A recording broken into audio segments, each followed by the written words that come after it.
Pilipo Souza. Aloha, I'm Pilipo Souza. I'm a Hawaiian national. I was made sometime in 1936, but I came off the runway in 1937. Okay? Keomoko has been doing this for several years, all on his own. And I want to thank you guys for realizing that there are people doing things all the time. Sometimes there's one or two of them. Sometimes there's 10. Sometimes there's even more. But we're part of it. We're part of it.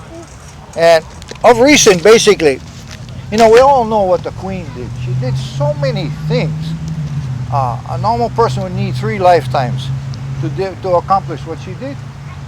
And yet, through all of this turmoil that she went through, basically, her kingdom was taken away. Okay? They were able to get her ministers to go against her. And then the ministers were able to get the people to back up the ministers. And then, of course, she had one husband who was all part of it. And she had a mother-in-law who directed her son, her husband. So you can't imagine the turmoil that she had. There was no comfort for her. No comfort in the palace. No comfort in Washington Place. She was constantly in turmoil. And yet, she had grace. Above everything else, she had grace. And one is to wonder, how come this heathen in the middle of the Pacific had this grace? Where did this grace come from? How did the Hawaiian people know about grace? The first people that came here knew about grace. They knew it before the white man came. The Western world came. The Western world came here for the purpose of finding out who told them what was going on. Who told them this? We haven't even indoctrinated them yet. And they know.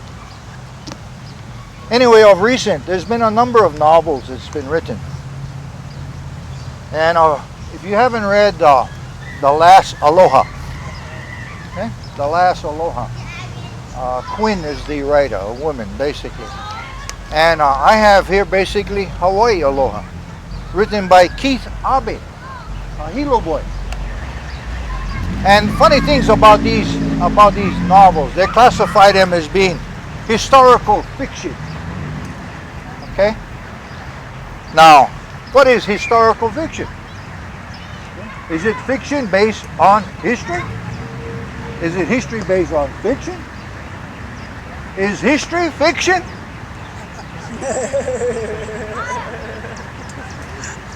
And when you read these things, these people quote things in their novels.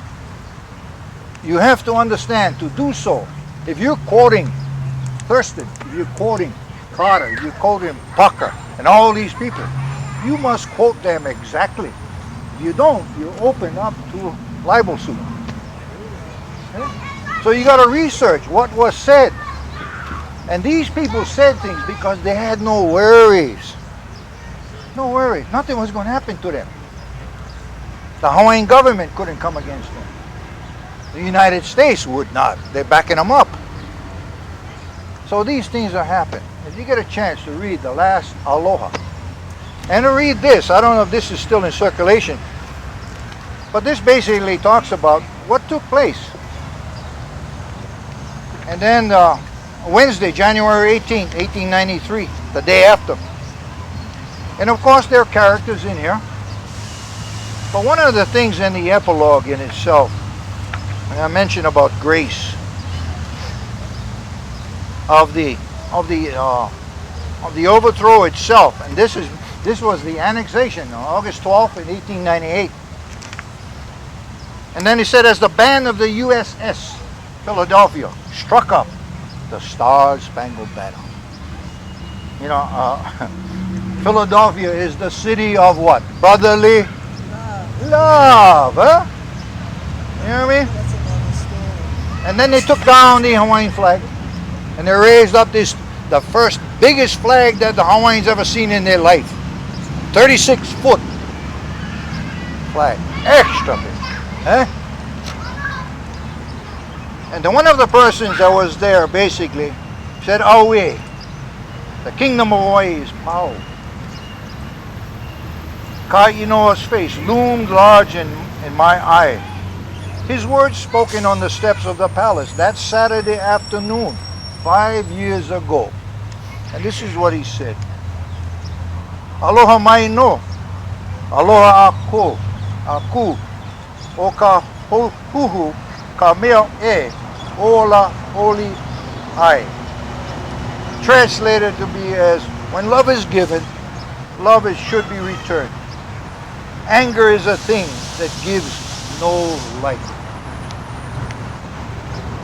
And you think about that, and you think about her history. The reason why we're all here today, because she gave us light to carry on. If she was a person that we couldn't count on, if her character was such that we could not, we had no aloha for, we wouldn't be here. But through all this turmoil, she told her people, go home, we'll take care of it. Thinking that she had the avenue to have this thing corrected, not knowing that the people she was talking with were part of the overthrow. They didn't wear the same t-shirt, okay, but they carried the same heart of deceit. And most of these people were very close to her. So when we think of her, you know, and a lot of times she is, you know, she quotes Naboth, in the Bible. Naboth basically was in the Kings. And of course, after Solomon, now all of a sudden, Israel broke up into two kingdoms, Judah and Israel. And they had all kind of kings coming up. And they all fought with each other because they were based on deceit themselves. And she talks about Naboth, and Ahab was the king. And Ahab was married to Jezebel. And Ahab said, you know, to Naboth, I want your vineyard. He had a vineyard right outside of the castle. And he said, you know, it's close to me. I can go over there to feed my household. Why don't we trade? I'll buy the land or I'll give you more land elsewhere. And Naboth said, I cannot do this. This is my inheritance from my father, from my father's father. I cannot do that. And of course, Jezebel tricked everything. But what happened was, they were cursed, yeah? They were cursed. And she wrote letters to different people. And these people came after Naboth and they stoned him. In those days, basically, they take you in a backyard someplace like Waimanalo Gulch, I guess. Okay? They throw you over there, and everybody got to get one stone. Everybody got to throw. Okay? The ones who know throw are the ones that are going to be next, maybe. Okay? Stone. But anyway, what happened was the carcasses of Jezebel, Ahab, and all their family were eaten by dogs. They were eaten by dogs. And they talk about Shiroi writing all these phony letters, yeah? Thurston did the same thing from here when they overthrew. He just flooded the media in the United States of America. Same thing happened. And we see the United States today. We see them going in the direction of Ahab and Jezebel. And if they don't turn from their wicked ways, they will end up being eaten by dogs too. So I always wanted to give you strength in what you're doing, your little part that you participate on it. And it is an honor for me to share what Brother Kahumoko has always shared and Uncle Kikuni. Mahalo.